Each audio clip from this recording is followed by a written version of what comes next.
Hello everyone, hope you all are doing good. We welcome you back to the DMCC TDPI Acceleration Program. Today we have with us Simon Fletcher, Chief Business Development Officer at Megaverse.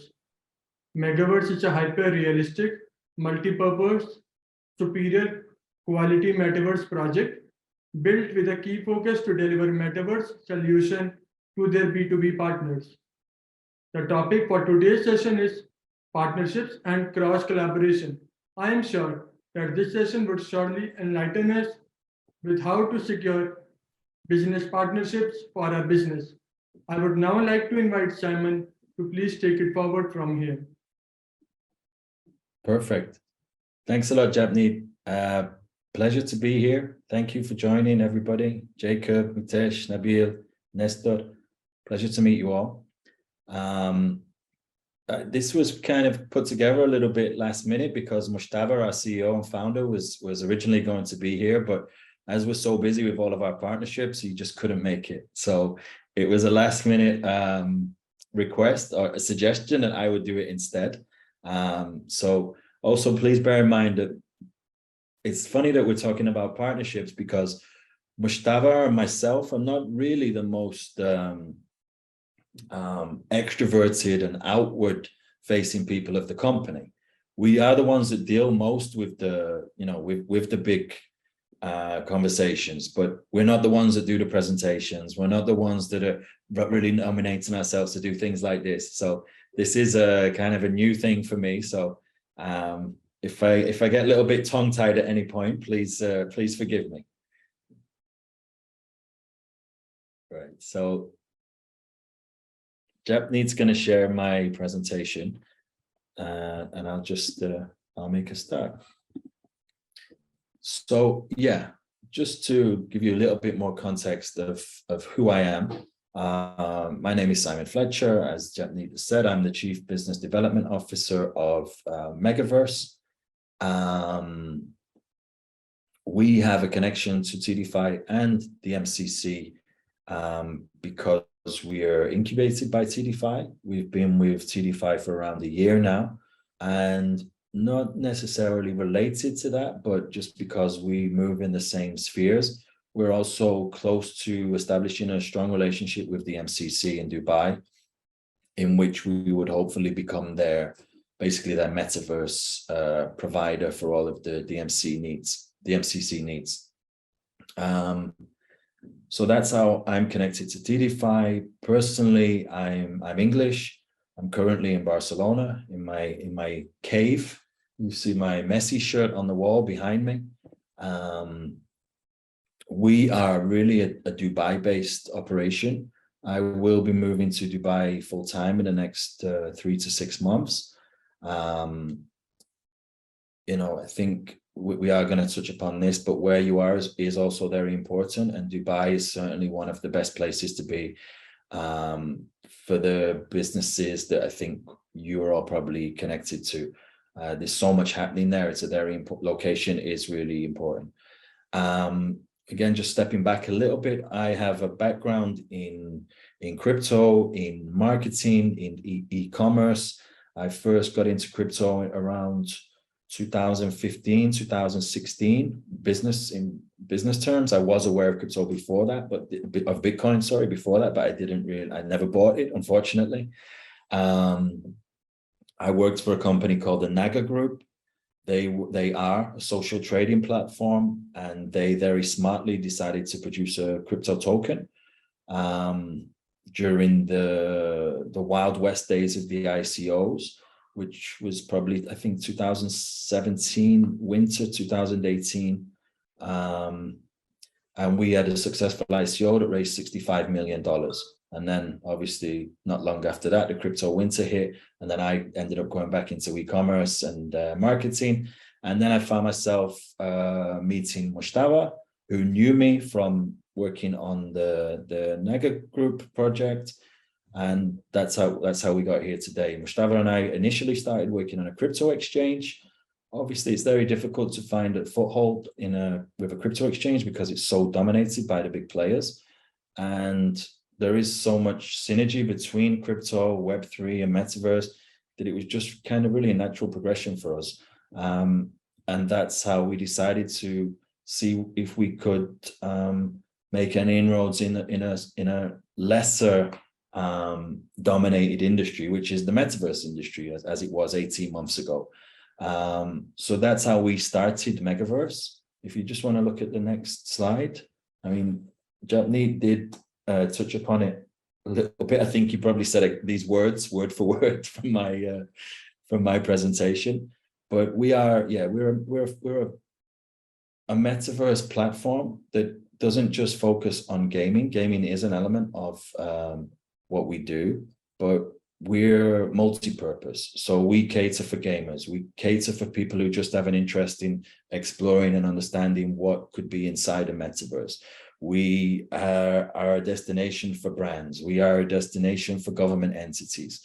We are, trying to make a home for everybody, the metaverse a home for everybody rather than just particular niches. When we started the Megaverse platform, we were kind of just planning to do what Decentraland and Sandbox had done, but we wanted to do it focus it on the crypto community, which was where we were coming from. So we wanted to create a metaverse project that has 23 islands. It still has 23 islands. And we would name the biggest one BTC because that was the biggest market cap at the day the crypto heat map, the day we took a snapshot of the crypto heat map. So the biggest plot of land will be BTC with, I think it was 47 or 56% dominance. Next one ETH, next one BNB. We discounted the stable coins, and that was our original idea. But I think as well, what's important to understand is that that's not where we are today.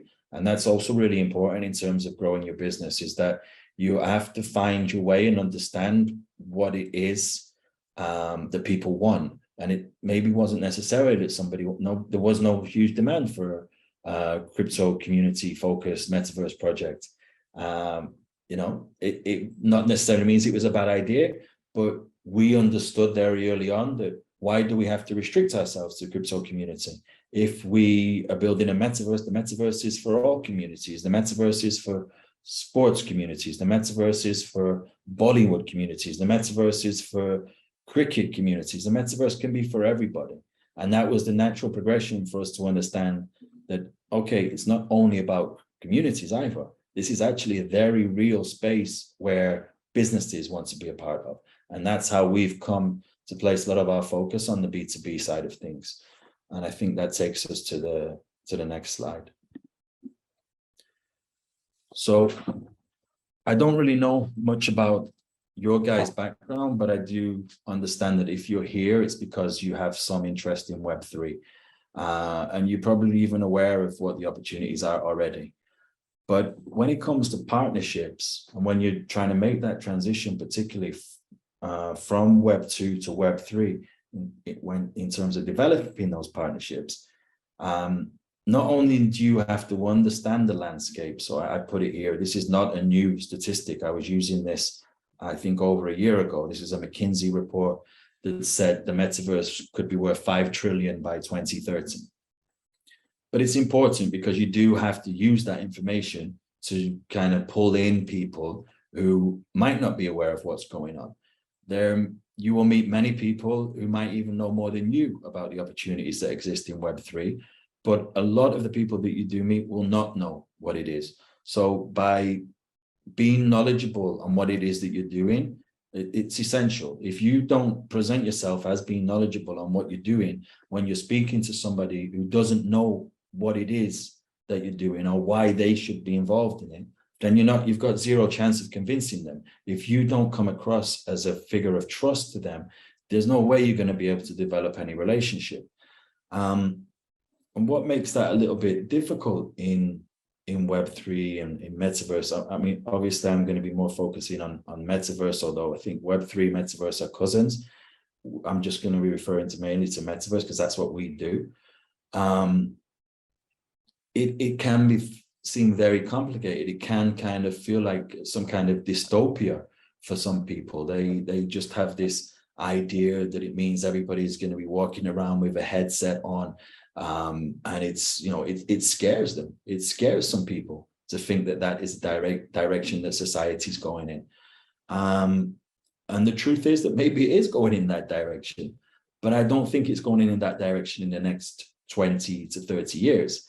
I think the shift is going to be fast, but what we should be focusing on when we educate people on what's happening is the fact that, this is just a natural evolution. It's not something to be scared of. It's just the development, the natural progression of society to a digital first culture.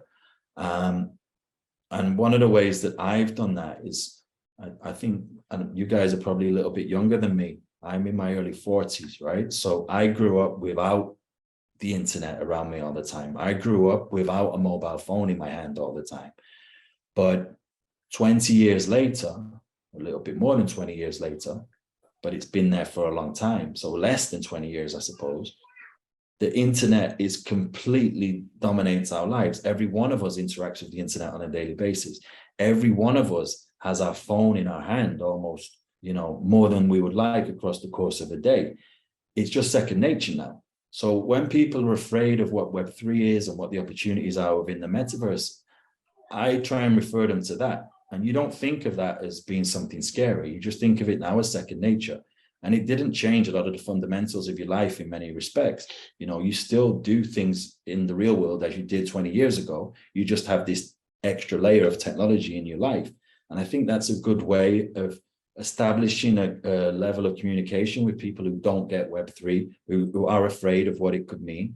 So I think it's important that when you go out to speak to people, that you also come prepared to do the same thing. You've got to talk to people in simple terms. You've got to make it easy. You've got to make it feel like it's not scary.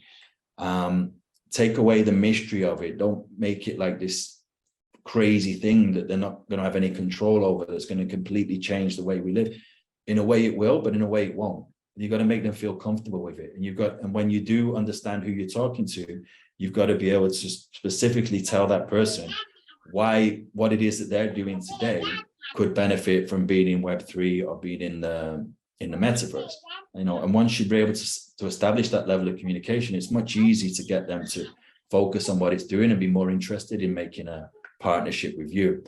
So yeah, you make it easy, you make it relatable. But as this is a big deal for many people, and it is something that is going to be a seismic change in the way we, interact with our world and with each other, you've also got to be prepared to play the long game. It's not something that's going to happen overnight. You're not going to be able to, in most cases, not going to be able to make huge partnerships just like with a click of a finger. It isn't a question of education. It's a question of patience. It's a question of developing a relationship and really showing that person where the value is from what you're able to give them. So I know there's quite a lot of information to take in there, but hopefully I've relayed that quite well for you all. And then obviously you will get this presentation afterwards. So that's really an overview, right? So if we look at the next slide, then we can think, I'm talking now, remember, I'm not speaking in general terms. I'm talking about Megaverse. I'm talking about our journey so that you can understand how, if there are connections, or there might not seem to be obvious ones at the outset, how could you do something similar? What are the techniques that you can adapt in whatever way that suits you to get the similar results? So when we started the project, when we were still in the early days of it, what we were able to do in terms of partnerships was make some pretty big partnerships that made noise, but didn't necessarily mean anything. And I think that's really important, because when I say it doesn't mean anything, I mean it doesn't create any revenue, it doesn't bring you any money. But the good thing is it also doesn't cost you anything.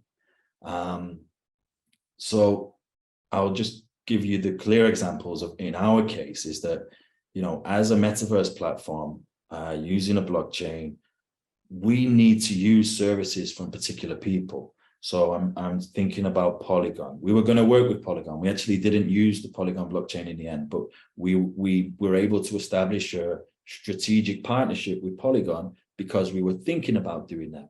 And, Polygon, particularly in the last year, 2 years, has blown up. It's one of the most hyped and exciting projects in the industry. And so for us as a early stage project to be endorsed by Polygon in a tweet, in a blog, was huge, and it didn't cost anything.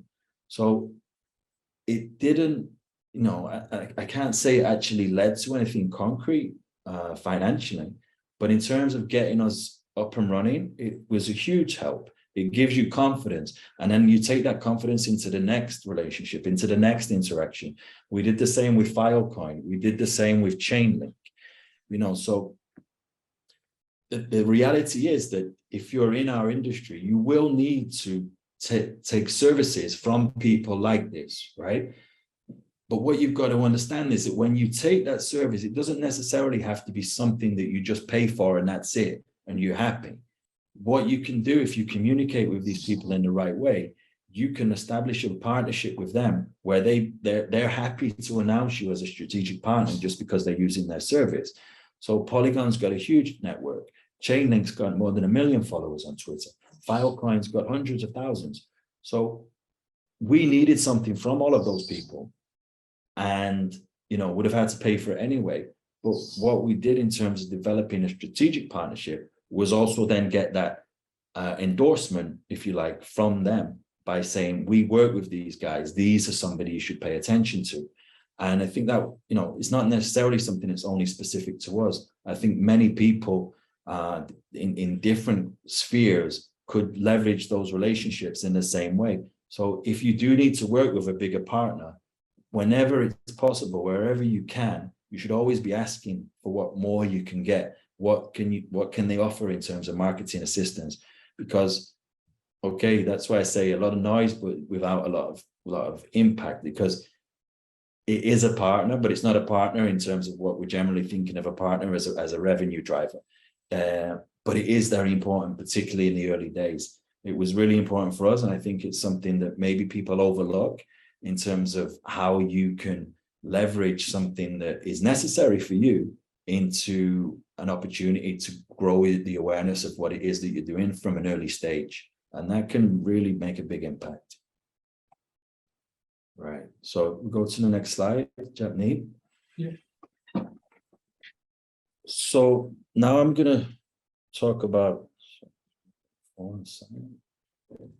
so now I'll talk about partnerships in more of the traditional sense. So these partnerships are those, so you think of it as a journey. What I'm trying to tell in some way is our journey over the last 18 months. So those initial strategic partnerships were at the beginning.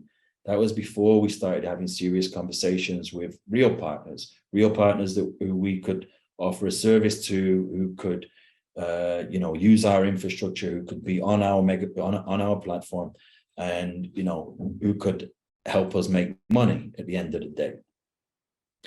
And these are obviously the lifeblood of any business. If you don't have partners that you work with, either on a fee basis or on a revenue share, you can't carry on as a business. You're just going to be burning money without actually getting anything in return.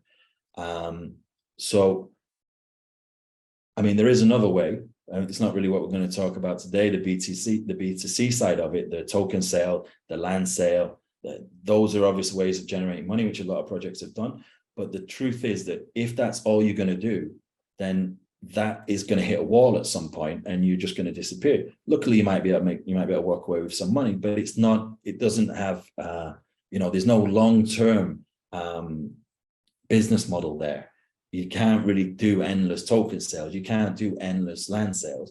But what you can do is develop and grow B2B business relationships. They will be what sustain you over the long term.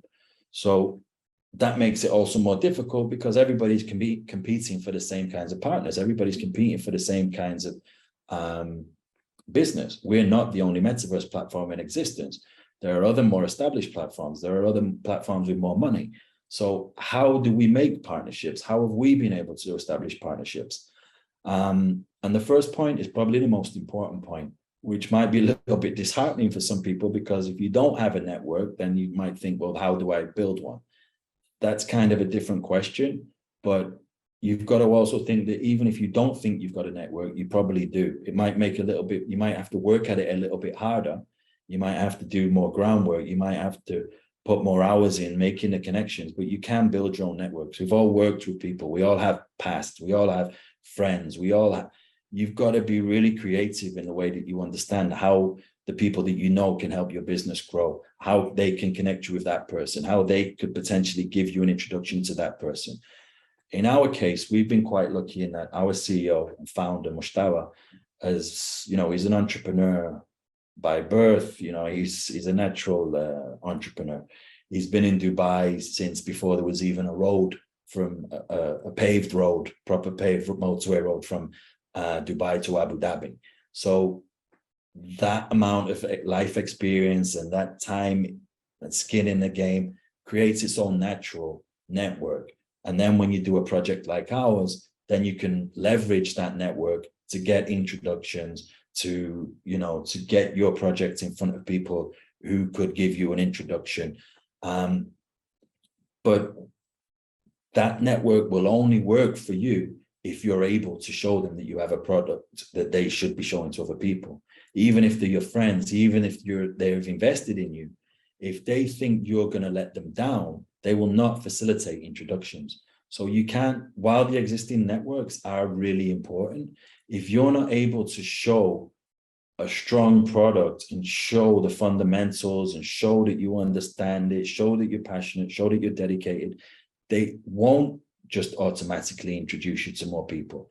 So a great network is a huge bonus, but at the same time, it doesn't come for free.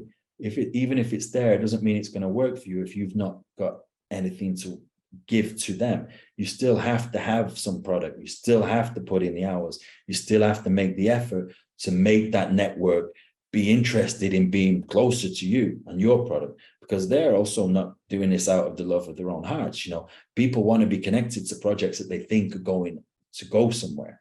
So while networks are incredibly important, you cannot rest on your laurel and think, oh, I know this person, I know that person. If your product isn't good, if it doesn't meet stress tests, you're just going to let people down and you will actually end up losing your networks.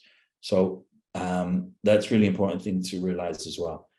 Networks are amazing, but doesn't mean that you can, you know, take any time off in not making the product as good as it possibly can be. Then events. Again, you can't go to an event if you've not got a good product. If you go to an event without a good product, without a good presentation, you're wasting your time, because even if somebody comes, they're going to look and then they're going to walk away because it doesn't look good. It doesn't look engaging. It doesn't look like anything that anybody should be interested in. So this goes without saying. All of this stuff can only happen if you also have the product beneath it. So anyway, events.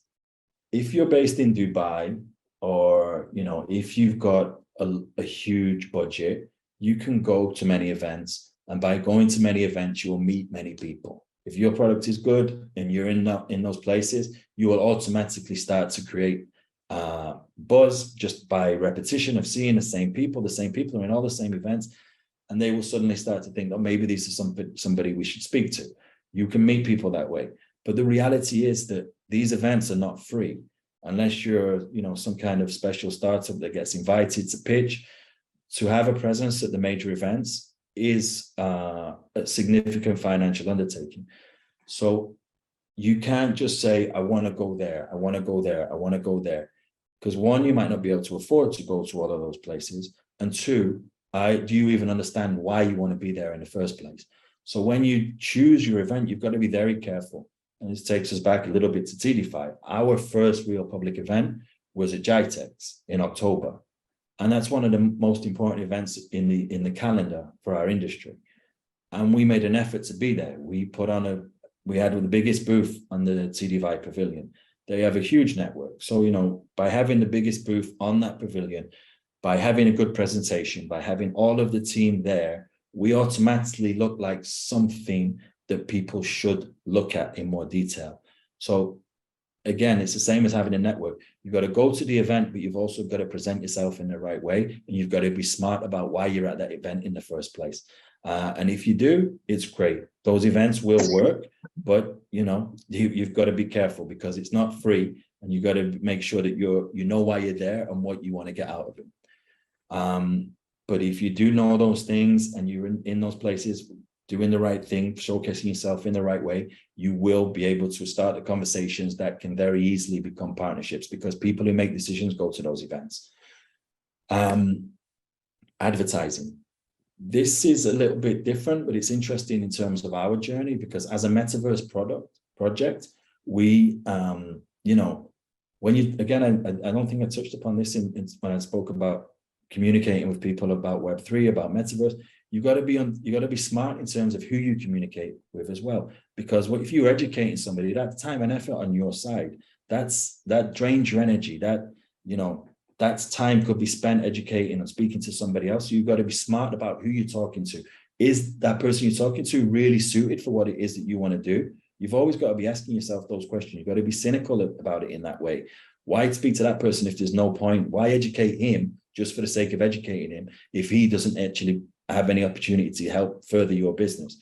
So for advertising, for us, what we did is identify, some of the industries that are most ready to go into Web3 and the metaverse today. And one of them is sports. So we did sports advertising, pitch side advertising in La Liga, in the Premier League, Wimbledon tennis. And that was very specific. And, on one hand, it's not the kind of advertising like Google, Facebook, Instagram that is going to bring you lots of, retail users that are going to look at the project and give you some numbers and maybe become users, maybe become part of your community. It's not that kind of advertising. It's a different kind of advertising. It is connecting with partners, potential partners, in two senses. One is that when we did that advertising for La Liga, we were approached by Atletico Madrid, by them, because they saw us advertising in a game in which they were playing. When we did the Premier League, we were approached by West Ham United, again, because they saw us at the pitch side in a Premier League football match. So, that was a way of directly connecting with a partner. And then we were able to develop that relationship from a position of strength, because they then think, okay, you're doing that. You're already a reputable organization. We can trust that. We would want to start having this conversation. And if you just, sent a cold email to Atletico Madrid or a LinkedIn request to somebody in West Ham United's commercial department, there's a good chance you're not going to hear anything back. But leveraging that kind of smart advertising was really beneficial for us. And on the other hand, what it also does is that when we come to make a presentation, when we come to talk to potential investors, we're able to show them that content. And again, it makes them pay attention. It kind of sets us apart from other people within our industry who haven't done something like that. It makes us look better than them in a way, if you like. But again, it's very specific to us. That made sense for us. That might not make sense to you. There might not be any correlation between what you do, but there probably is. And what I'm saying is you've got to be smart in the way you use your funds, particularly if they're limited. We didn't have a lot of funds, but we used them smartly. And that's how we were able to develop partnerships that can then help us grow even further. And then I suppose across all of these things, you come to socials. And when I'll try and be quick because I think we're taking a little bit too much time with these slides, is I'm not talking about the socials of your project, which is also obviously very important. I'm talking about the socials of your team leaders, of your founder, of your CBDO, of your CMO, of your CTO. When you attend events, when you do advertising, when you interact with different people's networks via WhatsApp, via whatever it is, LinkedIn then becomes this hive of activity where you can cross-check all of that. And it's also a place where people will waste your time a lot, but it shouldn't be underestimated how potentially important those contacts can be that you meet in an event. It might seem like at the time that it wasn't such an important contact, but if you follow that person and they're in your industry, and then you see that they're doing something that actually has some very strong correlation with what you're doing, you already know that person. You have a direct connection to their network potentially because of LinkedIn. It's such a good tool if you can use it in the right way. It can be very time consuming, but on a simple scale, when it's just something that ticks away in the background, it can have a really big impact on partnerships that can provide you real value, not necessarily at any cost as well, particularly in terms of generating the initial contacts. Okay, let's go to the next slide. So again, this is very specific to what we do, but I think it's something that can have resonance for everybody, in that the previous slide I was talking about making partnerships with people who will eventually become those that are revenue drivers for you. That they'll pay you for your service, or you will do collaboration, and that there'll be a revenue share, whatever it may be. They're going to be the ones who are putting money in the bank moving forward. But when you're at the beginning of your journey, and you don't have a big social footprint, when you don't have a lot of funds to spend, I mean, if you have hundreds of thousands of dollars to spend on marketing, you can probably bypass this, because that will also work. But a lot of people don't have hundreds of thousands of millions of dollars to do marketing. And when you don't have that, you've got to be smart. And when I think of cross collaboration, it's been really important for us in that what we're able to do, much in the same way we did sports, we're building a hyper realistic, beautifully designed metaverse platform. It looks good, it looks exciting, it looks like a place for opportunity where you can play with ideas, where you can be creative. So what we've done with cross collaboration is make partnerships with artists. Now, in most cases, we're not probably going to make much money working with these artists. And in fact, what we're going to do in the outset is spend our own resources, our own time, our own infrastructure on potentially creating environments for them, which they can then use to sell NFTs or whatever it may be. But what we do in that cross collaboration is that we harness their network. So we get the eyes of their users, their community, their buyers onto our project, because they're driving them there, because that's where their products are going to live. And the thing is as well, if the people within that industry, they're all doing similar things. So if you do a successful cross collaboration with one artist, you've then got that to probably make a wave with other artists, and then they're also going to be open to doing the same thing. So cross collaboration is really important, but what is really important about it is that you've got to do it on a real partnership level. So there's got to be that sense of you're not doing something for free. You're doing something where you might spend your own time and resources, but you're doing it because of what it brings you. It's a true win-win situation. And if it's not a win-win situation, again, you've got to question yourself why you're doing it. And also be careful and don't take any opportunity just because it might seem like an opportunity, if you don't really see how, even if it is a success, what it could bring after that. So when I'm talking about cross collaboration, all of these cross collaborations that I'm talking about, it's not just one and done. It's one that leads to two. It's two that leads to four, and it's got to be like what.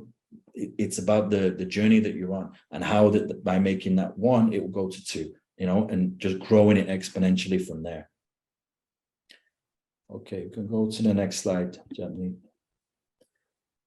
Okay, I think I've given you a lot of information and talked a lot, so I'm going to try and wind it down a little bit as we get to the end of the time. So again, these are all based on our first-hand experiences. But what is really important for me is to feel as though you're taking control of your own destiny.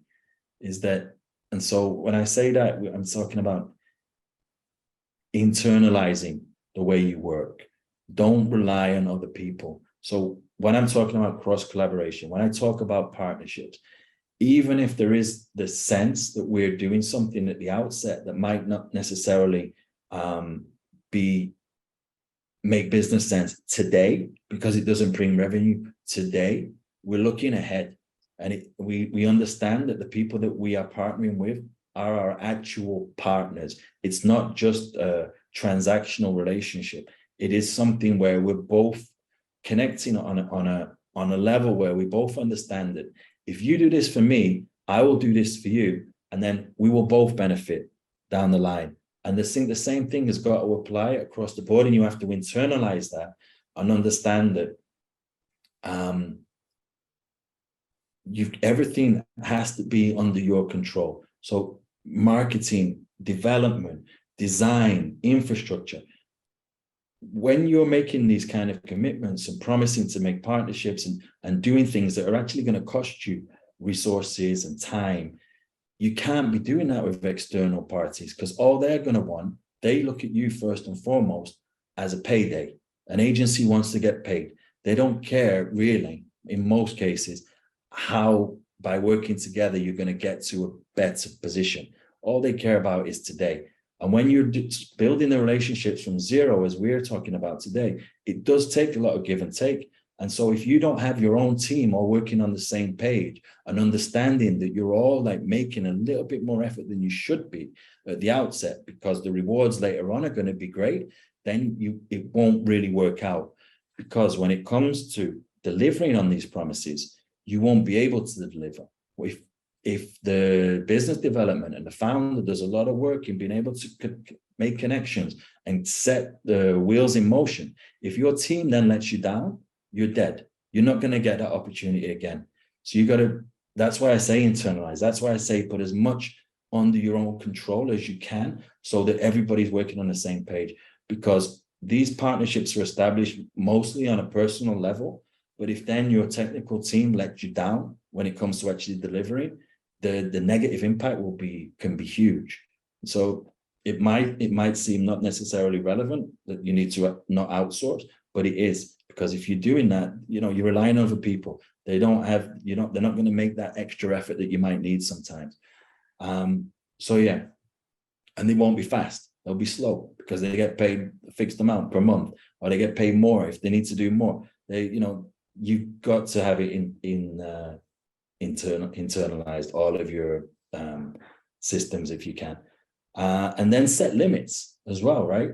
We're now getting to a point where maybe we have made some sacrifices. Maybe we did do some things that we wouldn't do in the future.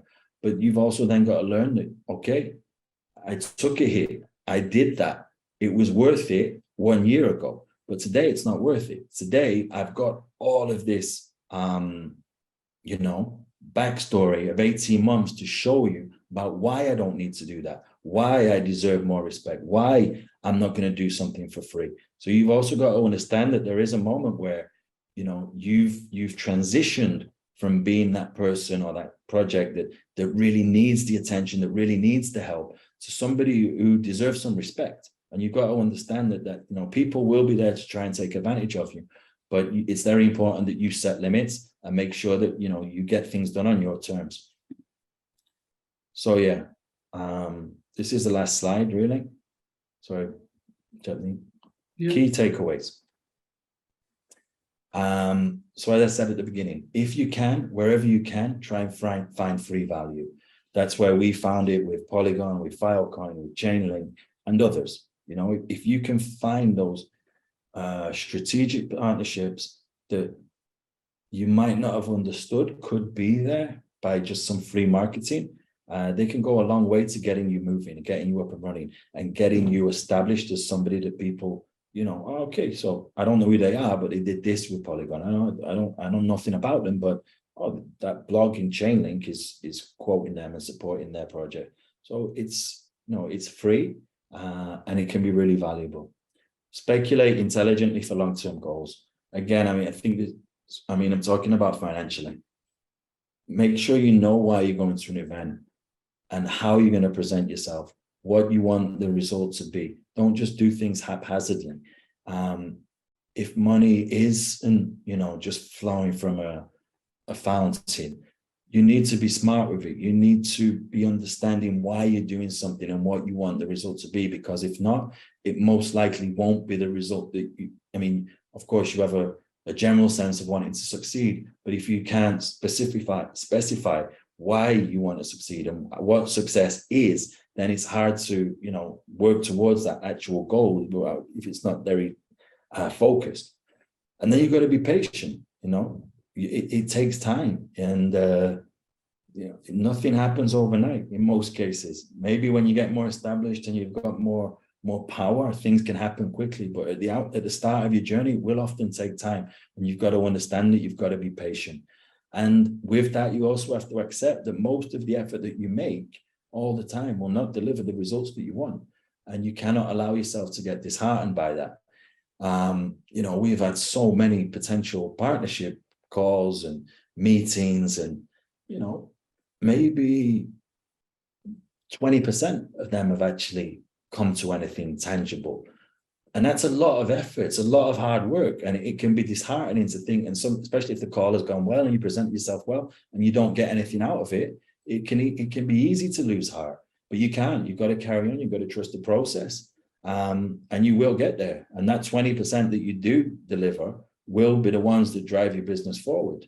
And then again, I think it's going back to the previous slide. It's about not being bullied, particularly when you're at the outset of your relationship. It is fine to take a hit. It is fine to put some time and effort into something that is not necessarily going to generate revenue tomorrow, but only if you understand why you're doing it and how it's beneficial down the line. You can't just do it for free. And people will try and come to you. If you start to establish yourself, people will come to you and say, oh, I've got this connection. Can you do this? But they'll try and use your expertise and your knowledge to do something that they can't do. And you cannot allow that to happen. That's the difference.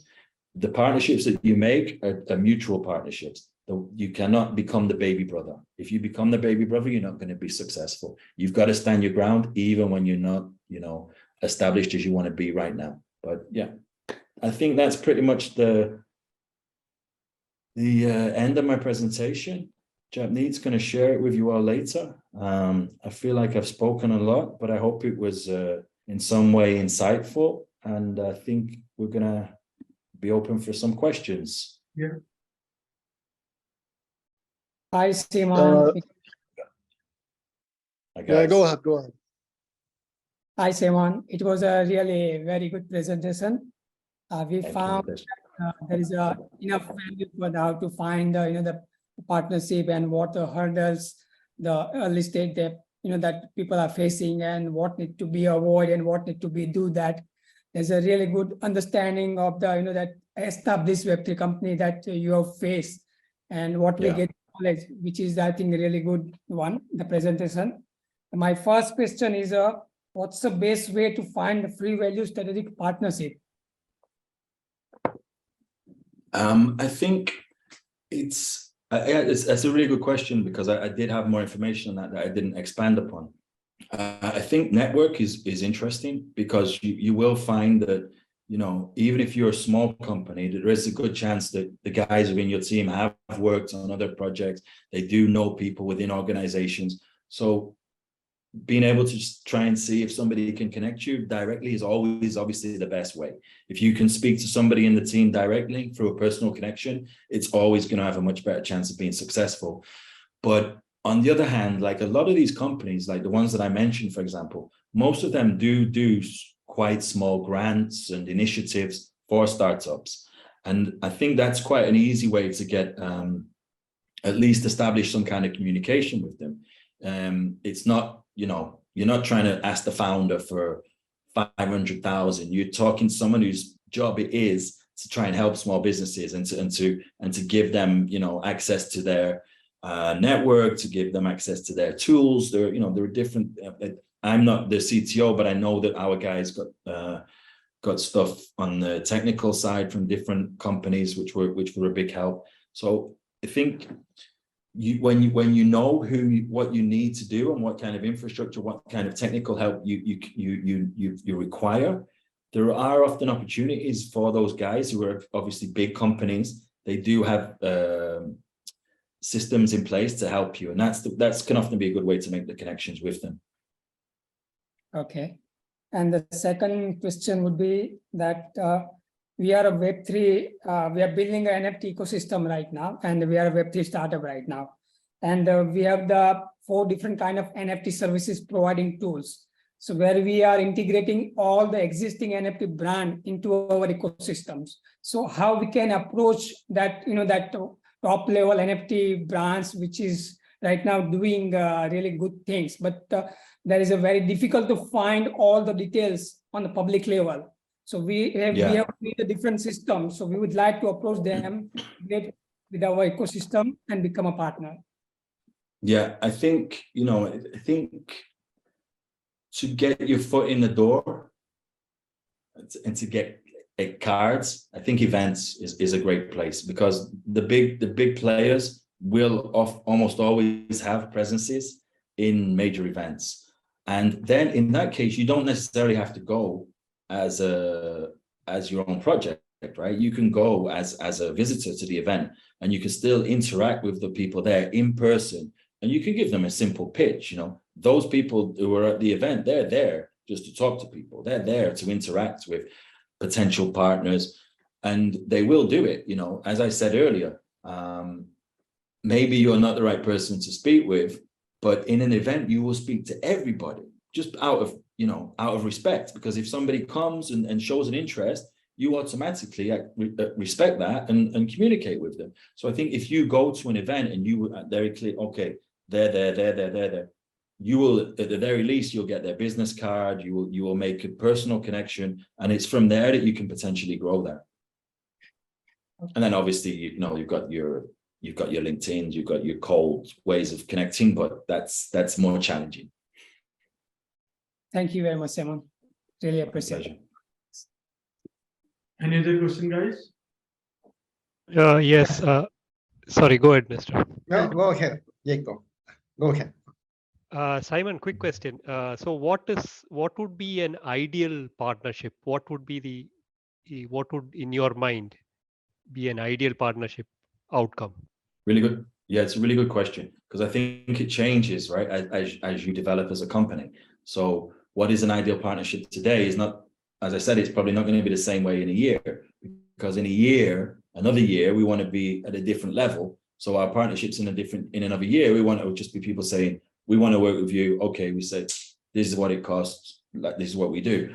But still today, where we're still on the development and growth side of our business, the ideal partnership that we want to do is revenue share. We are happy to, take a hit in terms of infrastructure, in terms of development cost, but then we are leveraging your name. And this is with big brands. I mean, you wouldn't do this with just everybody, but if you're working with a big brand, with a government entity, with a football club, that brings a high potential volume of business to your project. So, you should be willing to accept to work for free, basically, because you're confident that the end result will from their side will bring income, and then that income you can share. And this is a good way of going about things as far as we're concerned, because you're doing something for free, you will often be able to get better terms on the revenue share than you would have done previously. A big brand might say to you, why should we give you any of our money? Well, because we've just done a load of work for you for free, and we provided this beautiful environment for you, because we're holding your hand into a whole new revenue stream that you didn't know was possible before. So, oh yeah, okay. So we'll do the revenue share. So that's a great question, and that is really the kind of partnership that we're looking to make today, and which we are making today. Thanks, Simon. Thank you, Simon, for your presentation. Yeah, I have a question. You said at first we need to make a lot of noise, great noise, too much noise. But the last year we have many Web3 projects with too much noise, even in Forbes magazine. But Sure. Finally, they were scams. So, Yeah. I am in an early stage. I am in an early stage product. How I sell myself and the product without looking as a scam. That's what is the trade-off there? Sure. It's a great question, because other people who go about things the other way, the scammers, basically, they will allocate money to promote themselves and make noise and create a false narrative about themselves that they will then use to exploit people. Now, that's a different kind of noise. that's completely bad intentioned. That's their objectives are not to produce any kind of long-term project. Their intention is just to steal money from as many people as possible, and they're willing to spend money to do that. And if you look at our social media, for example, we don't have great social media output. We don't have a big community. We've not put money in that side of things. So when I say make noise, I don't mean noise in the way that they're making it. I just mean noise in that it resonates with people because of who it's with. So Polygon is a reputable company. Filecoin is a reputable company. Chainlink is a reputable company. So that noise is less about it is good because you get some crossover from their community that watch those announcements and they want to look at what you're doing automatically. But it's more about using that as a proof. And then when you use that as a proof to talk to other partners, you put it on your presentation, you put it on your deck, you put it in, different formats. It just starts to give it puts some meat on the bones of who you are. So it's a good question, but I don't mean it in the way that those guys are making noise, that are just then going to make a scam. I mean, like making noise that might not necessarily mean anything, but which is significant because it does establish you as a a reputable company on a par with them, or it certainly aspires to be on the same level. Okay, thank you. Thanks for the question. Any other question?